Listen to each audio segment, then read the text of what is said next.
सन्माननीय व्यासपीठ, आदरणीय वंदनीय गुरुजन वर्ग आणि इथे जमलेल्या माझ्या बालमित्रांनो, आज लोकमान्य टिळक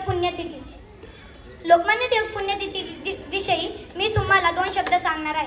ते तुम्ही शांततेने ऐकावे अशी माझी नम्र विनंती. क्रांतीची मशाल पेटली, सिंहाची सिंह गर्जना गरजली. क्रांतीची मशाल पेटली, सिंहाची सिंह गर्जना गरजली. स्वातंत्र्याची नवी प्रेरणा टिळकांनी जनतेला दिली. स्वातंत्र्याची नवी प्रेरणा टिळकांनी जनतेला दिली. भारताचा इतिहास ज्यांच्या नावाशिवाय अपूर्ण आहे, आजही त्यांचे नुसते नाव घेतले तरी ऊर अभिमानाने भरून येतो. असे थोर व्यक्तिमत्व म्हणजे लोकमान्य बाळ गंगाधर टिळक होय.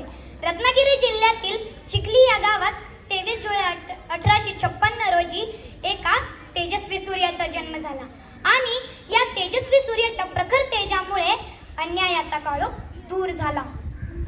खरं तर हा तेजस्वी सूर्य म्हणजे लोकमान्य टिळक होय.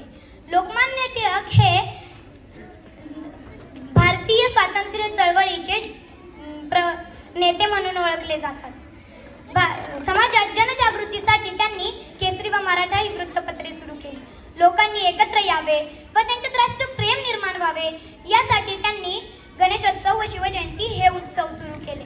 गणित व संस्कृत हे लोकमान्य टिळकांच्या आवडीचे विषय होय.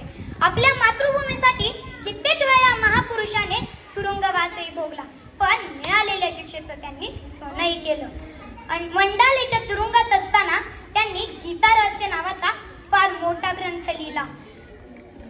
समोर अंधार असला तरी त्या पलीकडे उजेड आहे हे लक्षात ठेवा असे लोकमान्य टिळकांनी जनतेला सांगितले.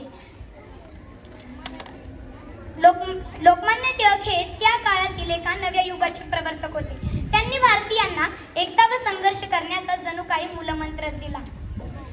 लोकमान्य टिळकांनी भारतीय स्वातंत्र्य लढ्याचे नेतृत्व केले.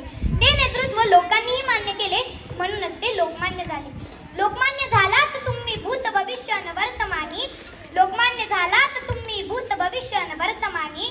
तुमच्या देशप्रेमाच्या गोष्टी आजही इतिहासाच्या पानोपानी. तुमच्या देशप्रेमाच्या गोष्टी आजही इतिहासाच्या पानोपानी. 1 ऑगस्ट 1920 रोजी असा हा महान नेता अनंतात विलीन झाला.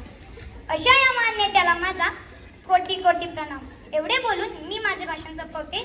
जय हिंद, जय महाराष्ट्र.